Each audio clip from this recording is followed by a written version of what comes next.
tutte, alcune cose me le tengo per me, su cui ero un boccia, perché avevo le braghe corte quando lui è stato eletto sindaco.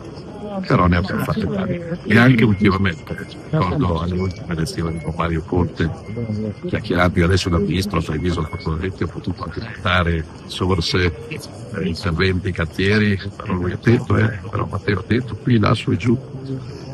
Diciamo, la verve è sempre stata quella, infatti oggi è una bella giornata, non è una giornata di tristezza, non penso vorrebbe questo. Quindi anche a lei ha mandato i suoi famosi pizzini, qualcuno gliel'ha mandato. Me li tengo per me, però diciamo che se c'era qualcosa che non andava perfettamente come doveva, non la mandava a dire, non scriveva, non mandava il fax, diciamo, telefonava.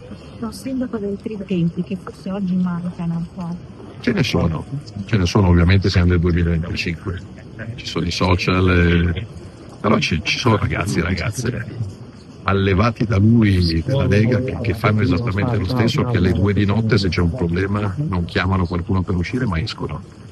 È un modello che non muore mai, quello di fare politica in mezzo alla gente, e ce ne sono anche in altri partiti, perché non è un'esclusiva della Lega, però è stato sicuramente un modello e ogni critica diventava uno stimolo. È una Lega dei primi tempi, è una Lega forse che lui ultimamente magari si era un po' distaccato.